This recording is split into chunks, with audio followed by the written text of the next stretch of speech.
Good morning, everyone, and welcome back to our AI seminar series.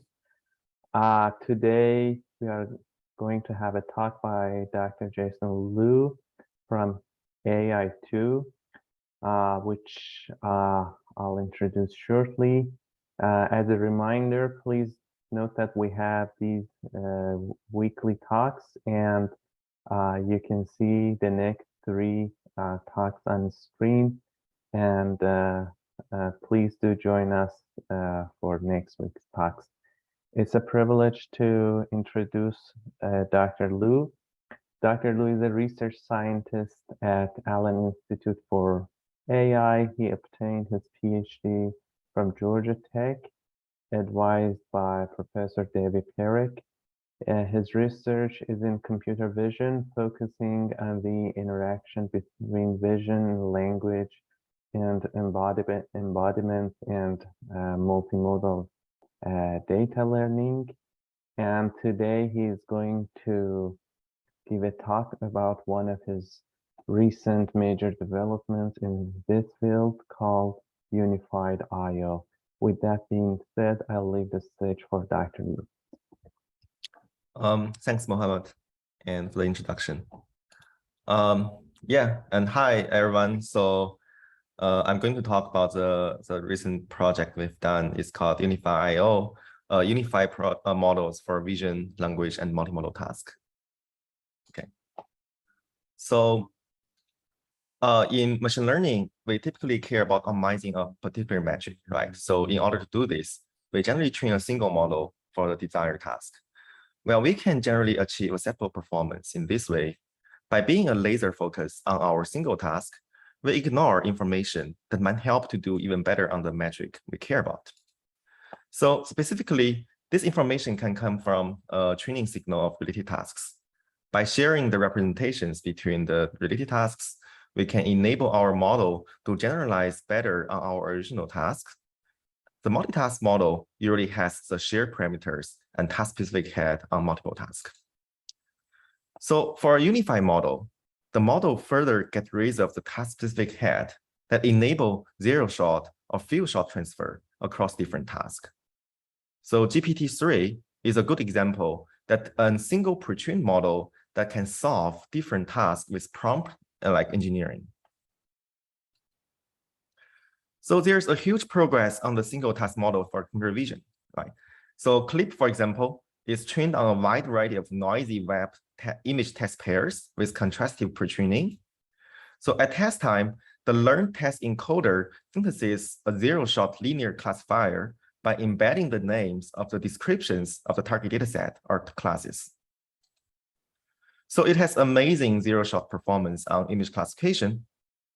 However, it is not clear how to directly use the CLIP model to do other vision tasks, such as semantic segmentation or depth estimation, which require the model to label each pixels. So DARDI is another foundation models that can do a fancy zero-shot text-to-image generation, right? So it can generate a realistic images with cool concept. And for example, given the test illustration of the baby daikon radish in a tutu walking a dog, it can generate the following image. However, it is not clear how to use DARDI to do tasks such as image classification or segmentation. So you may argue that these models are designed for specific tasks, but since they are so powerful, so one interesting question is how could we use the knowledge of CLIP to do tasks like semantic segmentation or DARDI to do this image classification, right? So actually, one assumption why people why they are so interested in studying image generation is if the model can understand how to generate an image, ideally, they should be able to solve any vision tasks. So most of the prior work on the multitask model has focused on mostly in the vision and language domain. So, and only a few of them focus on like vision tasks. So a general purpose vision network, for example, is a unified model developed by colleagues at AI2. So GPV can do vision, language, plus detection, right? So it has two heads, one for the text output and one for the bounding box output. Perceiver I/O is a unified model architecture for diverse tasks with arbitrary inputs and outputs, right? The task spans natural language and visual understanding, multimodal reasoning, and StarCraft 2. However, it is not clear how to train a single model for those tasks. And recently, the OFA network extended the unified model to image generation. It can do vision and language, object detection, and image generation, but it doesn't contain more classic computer vision tasks. So recently, there's been a trend of unifying vision tasks through the same output space. So pixel 2 sequence represents the object bounding box through a discrete like tokens and use an autoregressive decoder to decode the target. Pixel 2 sequence 2 further extend the task from object detection to semantic segmentation, key point, and image captioning. UVM first trains a VQVAE model to convert the dense output into a discrete tokens and further use a language model to model the task. This is really a rich field, and we only talk about vision language, right? So if we step back to look at what is the multitask in vision, we can find the vision has very diverse output space. For example, image classification requires the model to generate non-words. Object detection requires the object to be output to be a sequence of bounding box coordinates. Semantic segmentation's output is a pixel labels with different characteristics. Estimation output is a continuous value for each pixel's distance, and post-estimation requires generating like human joints with their visibilities. So since the vision has so many diverse output format, the only way of this is to unify the inputs and outputs into the same format. And that's the only way that making things possible. So, okay. Sorry, I think the slides.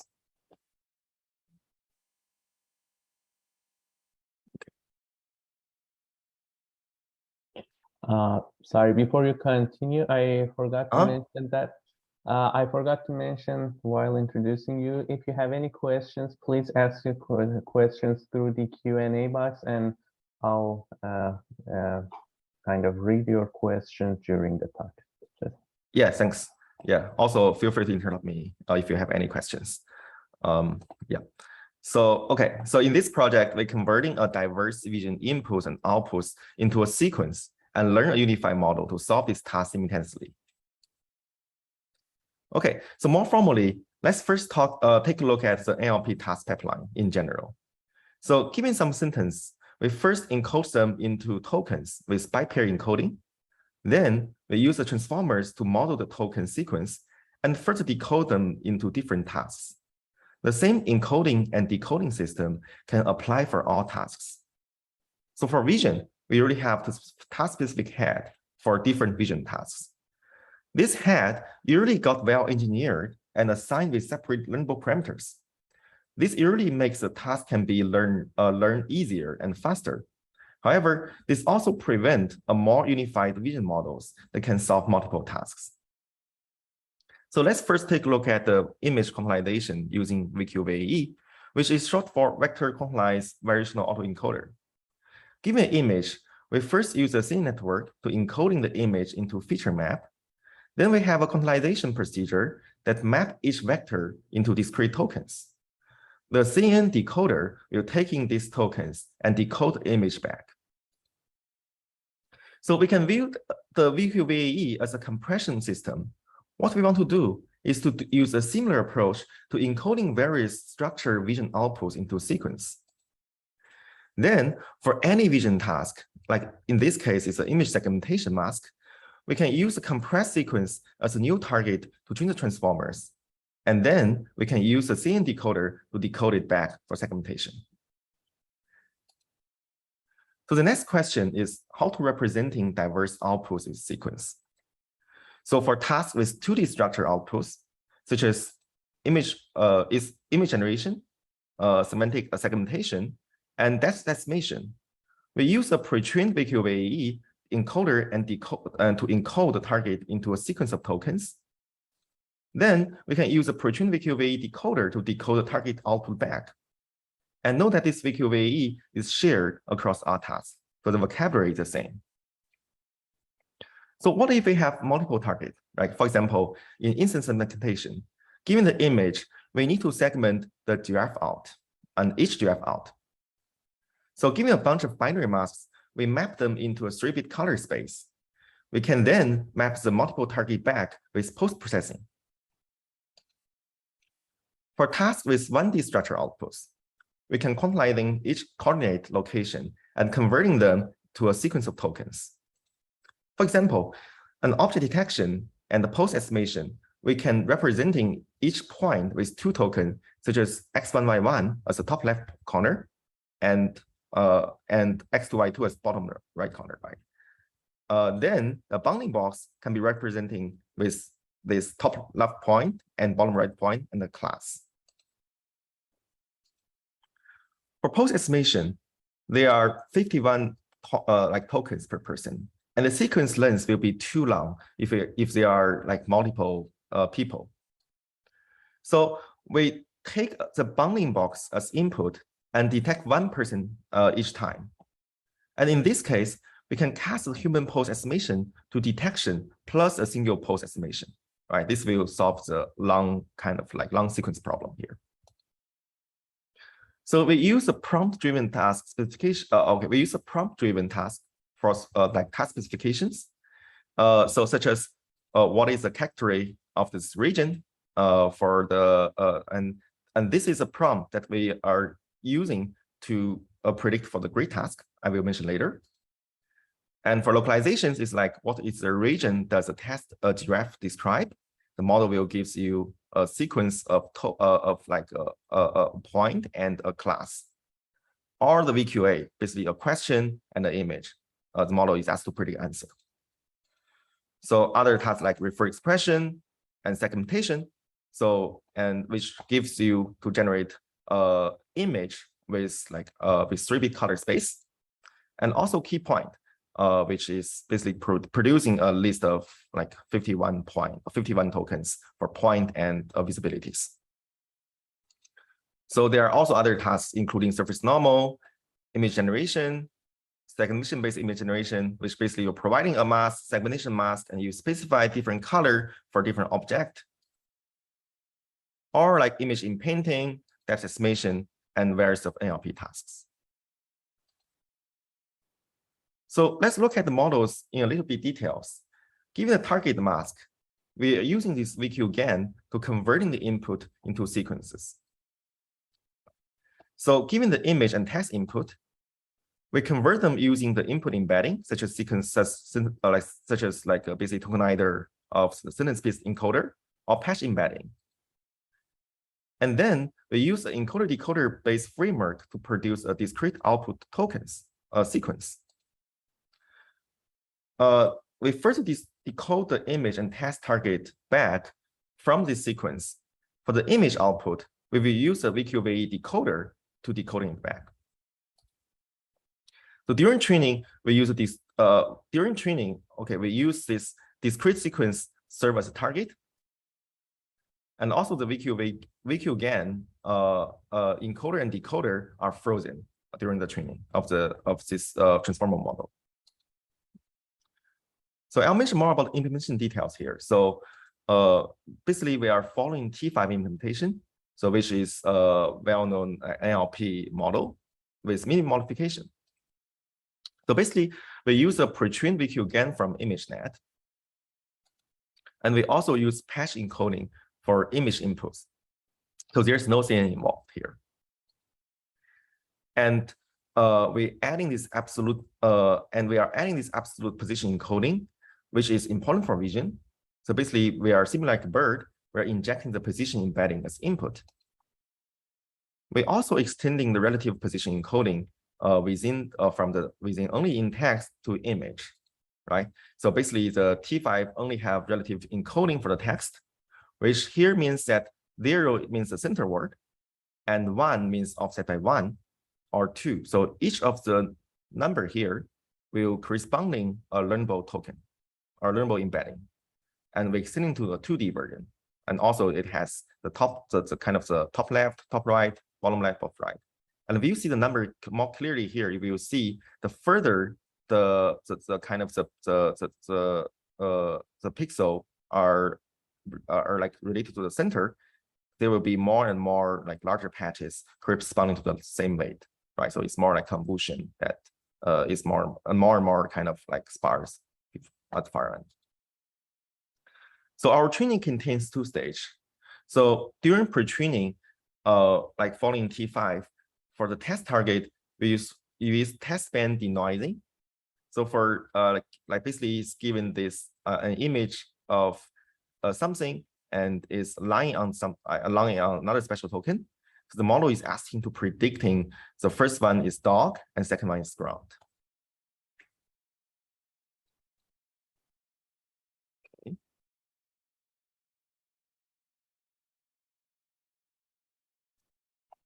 Okay, and also we for the image tasks, we are doing this mask image denoising.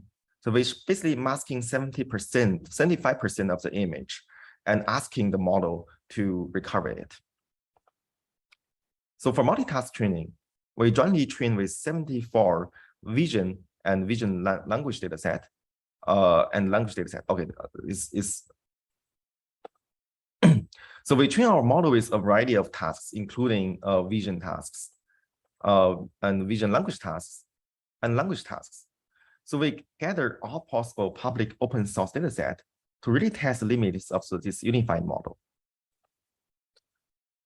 Here are some details of the dataset and implementations. So first is dataset is critical to train foundation models such as DARDI and CLIP, right? And those data are not publicly available.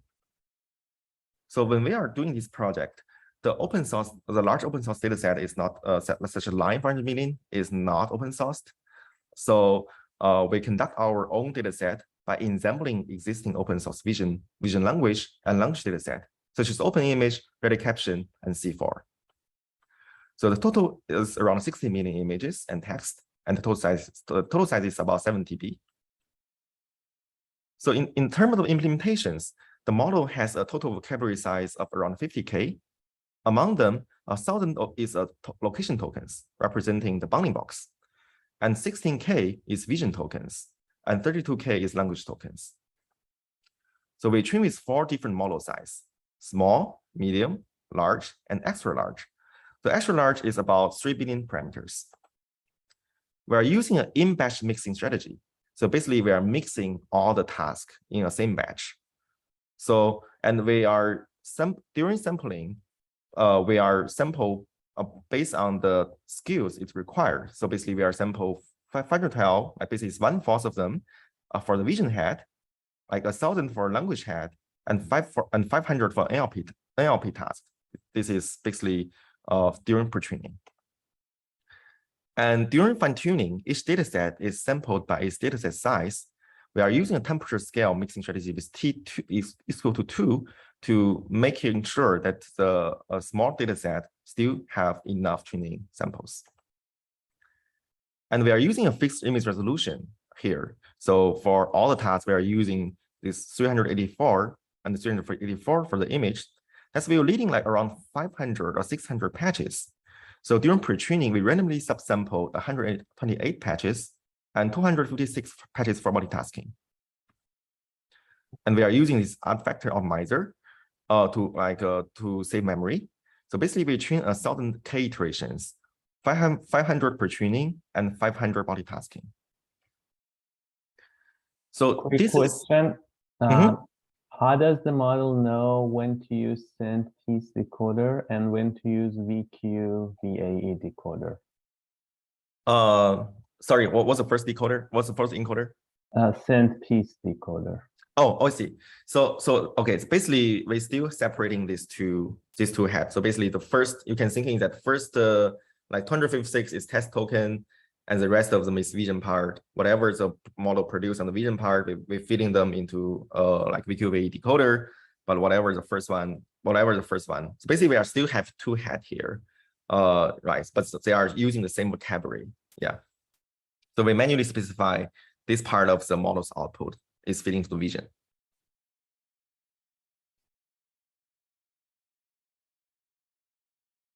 Okay, so this is a pre-training distribution, and so basically you can see that we basically equally sampling the text denoising tasks and image denoising tasks, and among them they are text with image and caption, image and classes. So this is basically the pre-training data set we are using for composing training unified IO. And this is a task vision for like multitasking. So so among them, so one thing I want to really point out is that if you only see, so some of the tasks that's really has only very tiny fraction of the data here. So if you see this tiny part, this is only the depth data we are using, right? So and basically this data is about I think it's about 100. It's about 0.5% around among the sample ratio here. So which means that if we use a batch size of 1,000, only 5 depth data or only 5 depth image can be sampled in the batch, right? That's making this training, as originally we thought, is very, very difficult because the model has to using the same tokens, either generating an image or a segmentation mask or a depth state map or surface normal, right? So this making this problem really hard. So for evaluation, we are using a recent release evaluation benchmark called GRADE, right? So it contains 7 vision and vision language tasks. Currently, there's no model that can do all these 7 tasks in a single model, and we are the first one. So GRADE benchmark is very challenging. As you heard, as you see, it required these 7 diverse skills for a single model. And most of the existing models that can handle top 4 tasks, which usually involve a sequential test output. The last 3 tasks are more challenging, right? Which require you the model to produce per pixel labels or complex structure outputs, such as like this post key point. And this is a result for Unified IO on this grid ablation and test benchmark. So we increase the grid result from 32% to 64% on the leaderboard. So compared to the best prior work. So our unified models achieve state-of-the-art performance on 5 out of 7 tasks, right? Due to our large-scale training and model size. So on key point and surface normal, so we are around 2 points behind the Massive benchmark and the NLL state-of-the-art model. So there might be 2 reasons here. So one thing is we are a cascade system that use basically we're asking the model to localizing the person first, and then we are reusing the model to do an inference again to generate a key point of this on the image, given the bounding box, right? So the errors can accumulate it across this process. And the second is that our model predicts 0 when when the point is masked, which can cause a large error during evaluation. So this is specific for some of the metric that the key point using here. So we are around 6 points behind the surface normal compared to the state-of-the-art method. So the main reason is VQGAN is only trained on ImageNet, right? So it never see any surface normal images. So there are large decoding errors. And I remember if we are just using Oracle, basically you're just using Oracle input, and so the error is about 60%. So basically the maximum we can get is around 63 or 64%, I think here. And we are, yeah. So our model scales well with parameter size, right? So they are around 20 points improvement from the small model to XL model. And this is the result for the other tasks.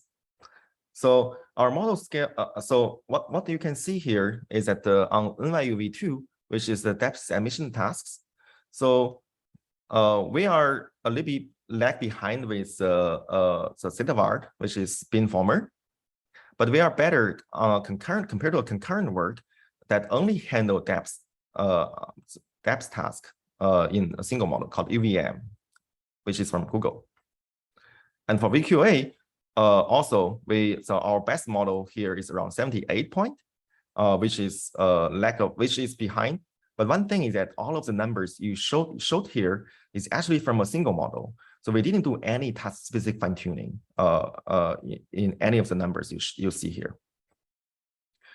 And from Cytel, basically NLP tasks, our model achieved close to state-of-the-art performance compared to a very, very large model. So here are the results for doing ablations of the prompt. And during training, we are using only one prompt to driven the task, so which is a 0 you see here. So basically for refer expression, we are giving the model prompt is what region does the test refer expression describe, right? And the refer expression score is about 78.9 on grade. So we are testing, basically we are testing the inference by giving different prompt. So either you're removing space between like you see the refer expression content. And the reason is because if you're removing space, the tokenizer may token the quote and the word together instead of separating them separately, right? Or we are changing the content here, basically say which region matches the test instead of which region does the test describe or locate this, right? So you can see the result is it's generally getting worse when you are changing the prompt like larger, but it's actually showing some of the generation abilities, especially if you are using this locate this one, the model actually getting like 65.6%, which is not that bad, right? And the reason why the last one is so bad is because the model kind of because this kind of, once there's no space, the model will easily kind of like token missing the token of the code here, and the model then don't know the target.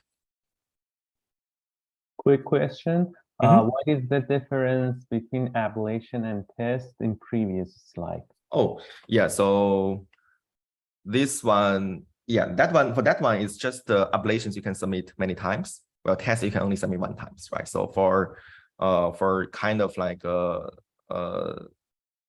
more experimental result or small models, we are submitting ablations, but test is us only allowed to submit the best model, right? That's why and also test one is not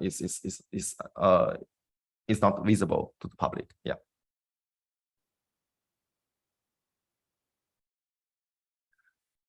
So let's look at some qualitative result. So let's first take a look at semantic segmentation. So given the image and a query, what is the segmentation of the table?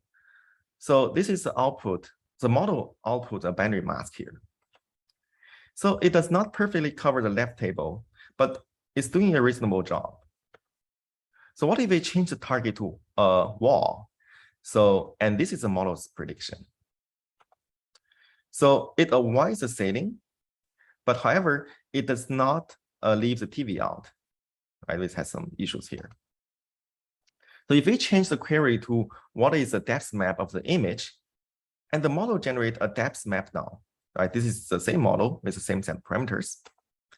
And you can ask the model to describe the image. So which the model will produce a well-furnished bedroom with a television. And for object detection task, we can simply ask which region does the TV describe? And the model will produce these kind of tokens. And if we are plotting on the figure, basically it is this is a TV. And similarly, if we want to detect the lamp, the model will give in these 3 bounding box, and 2 of them like overlapping one, but this is covered 2 lamp shown in the image.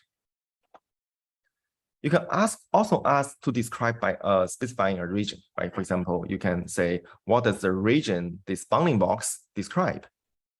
And the model will produce picture on the wall. You can also ask what is this image, what is in the image, like to know the characteristics.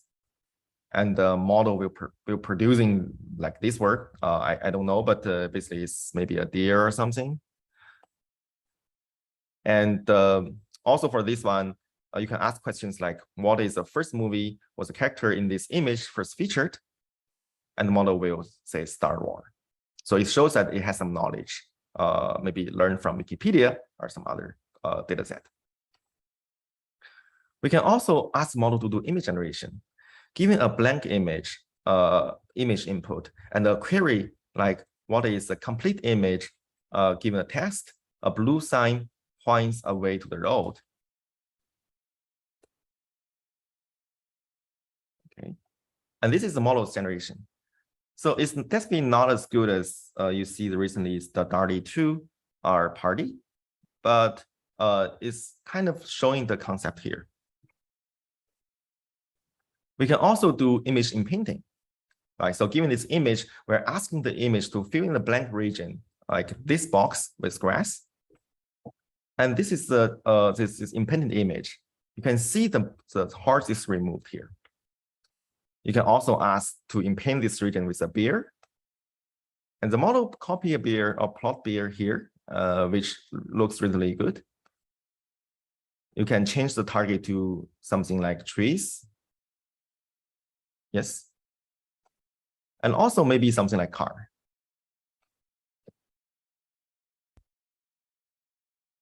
So another examples I want to show here is called segmentation-based image generation, right? So basically in the input, you're providing a mask or maybe a color mask. Here, I'm only providing a binary mask. Then basically I'm saying the white is a penguin and the black is a background. This is the model's output, and these two are different samples. If I'm providing a circle here and I'm saying this is a moon, right? So the model will generate moon with different background, like this is shows that the sample diversity, but also given the same circle, if I'm asking model to generate a coin, right? The model will producing a coin like here. And this is the result of saying a flower, right? So if you're producing some flower texture circle here. Okay. Question. So Sorry, before you move to your summary. So we have two questions. Have you tried artificially synthesizing similar prompts during training? Yes, you can actually doing that, but the thing that for simplicity during training we only using one prompt per task. So that's why I showed earlier, right? There's a table for expression that we're only using that, but we are testing the inference on other one. But I believe that if you are using more diverse prompt during training, the model will get more better and better, and also it will show more maybe cross-test realization ability here. Yeah. And the second question: can this model do tasks not included in training set? Sorry, task what? Not included in the training set. We haven't. To be frank, I don't think so. Yeah, this is like zero shot, right? Zero shot task transfer or something like that. So we really haven't testing this because the concept of task, because we have a concept of task, concept of skills, concept of data set, right? So basically, if this data set, for example, VQA is involved in the data set, it can do any of QA tasks involves the image, right? Then maybe the performance will be worse, but basically, I don't think the model can basically learn a new skills. For example, if the model never generating a 3D point, and then like we're asking model to generate 3D point, then I don't think this model can do that. Yeah, it can only do whatever it sees during training, at least for now. And what about few shot cases?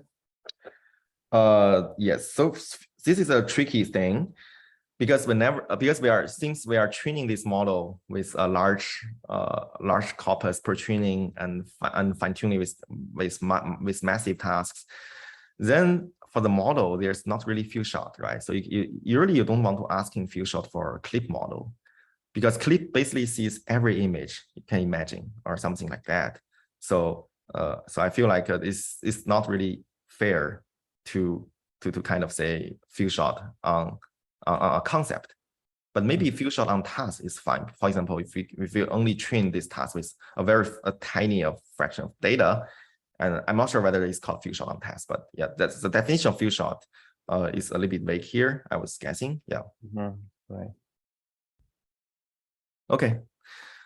So Okay, let me go to the summary here. So so basically we are proposing a unified I/O, which is the first framework that can handle massive vision language and language tasks. And we are treating 2D image tasks as a conditioned image generation task. Right? That's basically the idea that if a model can generate image, then they can solve any vision task. And we use a pre-trained VQ again to converting image into discrete sequence. And also we release a code and pre-trained models for everything you see here. Okay, I want to also acknowledge that this research was made possible with a TPU from the Google TPU Research Cloud. So they have this, so I think I especially encourage you to look at this because they have these free TPUs for research or like organizations or schools. So if you want to use more training large models, this actually can make it possible without a big company. And also, all the code was implemented in JAX and with the T5X. So these are amazing libraries. And also, I would like to send to the AI to revisit team to give us a great demo page here. Okay, so yeah, this is our demo page and the website here. So, and I'm ready to take more questions. Thank you so much. So question.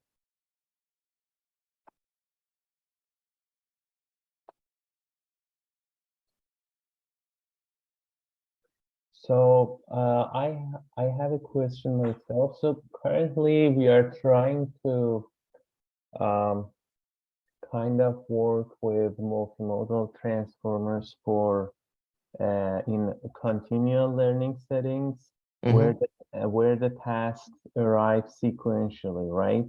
So can you give a perspective that how vulnerable unified I/O is with respect to forgetting effects? Yes, I think that's a different perspective, right? So in unified I/O here, we are mainly showing that the model can really learn this massive task, right? We are not really in caring about the sequential data popping, right? This manner.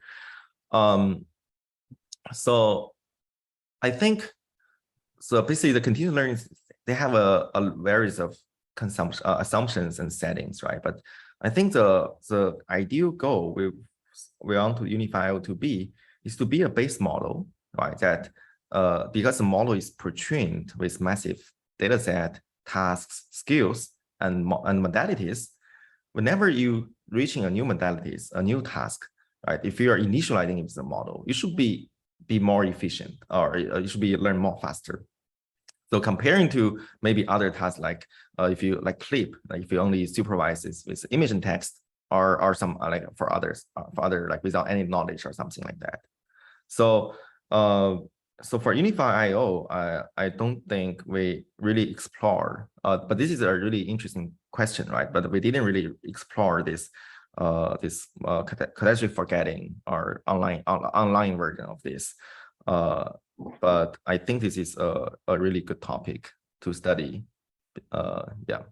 So can you tell me what is more specific setting or what task are you considering in your streaming task way? Yeah. How many tasks? Yeah. Yeah. Kind of. Yeah, that's also the challenge. For the moment, we are just having 4 types of tasks, mostly VQA tasks and maybe classification tasks. But yeah, that's also part of the challenge, that how to come up with a large sequence of tasks, because more or less you don't have so many multimodal data sets. It's somewhat of a recent development, particularly for larger scale transformers. Yes. Also, I think one really difficulty is that you see that, for example, VQA, right? The people are getting really high numbers now, like 82, but most of these are really trained in large scale or trained on large source of data. So this, this is really hard to achieve. If you only have a small set of data, but maybe a new setting, or like a new setting of the task is making this problem more interesting. But just the state of art for this task is really, really high. So which is tricky. Yeah. Next question. Could you explain again how data like body joints and image pixels are unified in training? Sorry, how many big? Can you repeat your question? Yes. How data likely body joints and image pixels are unified in training? How many? What is pixel? Sorry, I didn't get. Yeah. Yeah. Data like body joints and image pixels. Okay. You mean like body, like human body joints, right? Yeah, probably. Maybe Jan, could you please elaborate more? So yeah, sorry, yeah. So yeah, Jan, maybe you can so let me see. Yeah, he's saying okay. yes. Sorry. Yeah, I see the QA here. Yeah. Yeah. Sorry. Yeah, so he's saying yeah, human body joints. Yes. Oh, human body joints. Okay. Yeah. So we only using the Coco image here, and I don't think there's a lot. I can show you on the figure. Let me see. Where is okay, where is that? I think it's on the location host. Yeah, basically this one. You see, this is a sample rate. So this basically the outer loop is a respect of the data set, and this is a basic proportion of the human body joint. I guess it's maybe 1% or 2% among the sample size, but this is basically the Coco data set. Yeah. Okay, and then how much compute was necessary to train the Excel model? Yeah, this is yeah, depending on the implementation efficiency. So what we are using is that we are using this a V3 512 TPU. So basically, you can think is 512 TPU to get 512 GPU like together. We train that for around 3 weeks in total for both pre-training and fine-tuning. So it's roughly like 20 days. Wow. Okay. Yeah, it's a lot of compute. Okay, and for you mentioned about Google's resources. Was it enough to cover your training time? And the thing that they will basically provide you free TPU. They have a open source program for research. So you should really check in the link. So and you can apply. Basically, they will provide you a TPU, like for example, 256 TPU or something you required. And this is actually a large amount of compute, right? And then what the Google do is that they will not charge any of the TPU fee, which is the most expensive one. But they will charge you something like data storage, and those are negligible compared to the TPU, basically compared to the you rent on the TPU, yeah, the fee, yeah. But it's actually a really good, yeah, generous from Google, yeah. Yeah, and the next question, could you give us your insights into future path for foundation models? Will they become more alike the generative-like models, such as unified I/O, or contrasted-like models like CLIP? Yeah, I mean, personally, I think the future is a more generative-like model, right? So the reason there are multiple reasons here. So for example, one thing is that so if you see the NLP, right? So now NLP, most of them is generative models now, and they can actually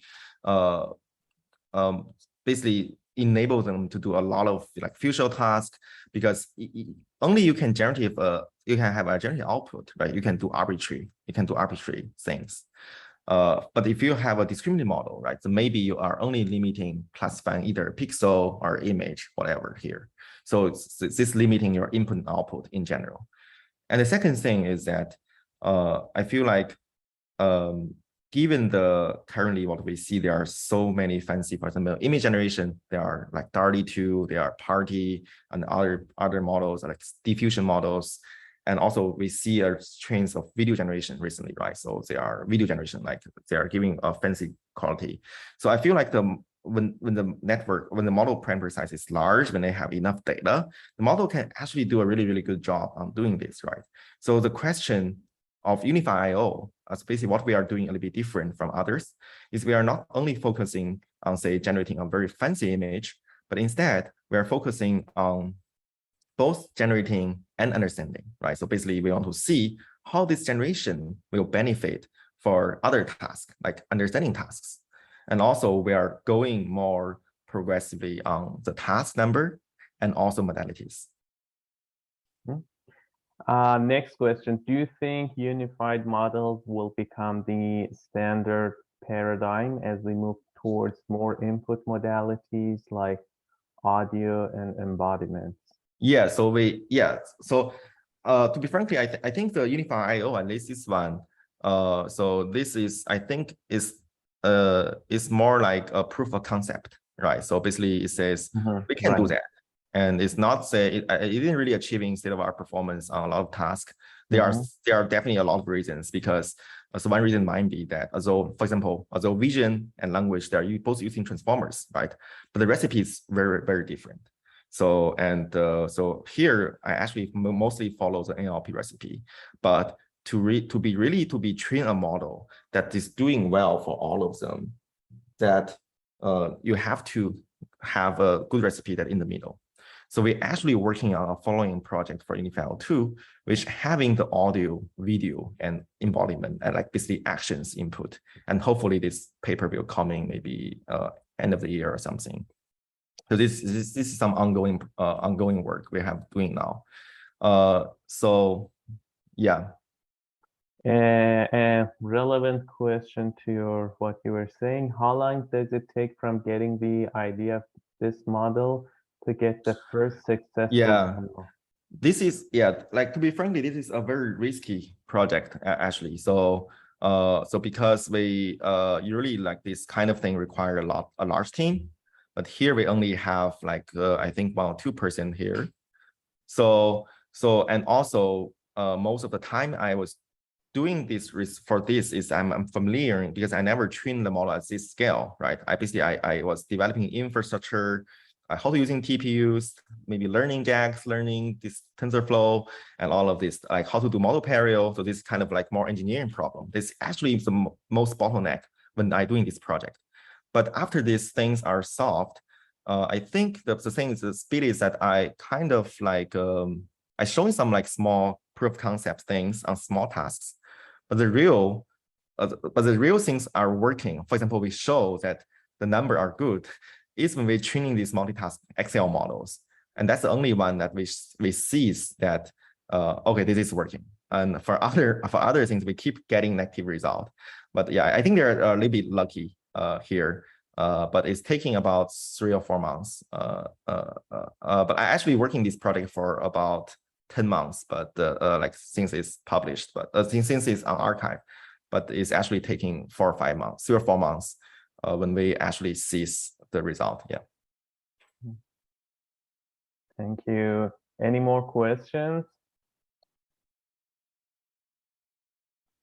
Okay, thank you so much for this talk, and I guess people were engaged compared to some of the previous talks, which demonstrates that people are interested in this area, and it's a fertile ground for future developments and research. We'll think of about possibility later in one-to-one meetings. And I guess we can then finish this session a little earlier than at 12. Thank you. Thank you. Yeah. Bye-bye. Bye.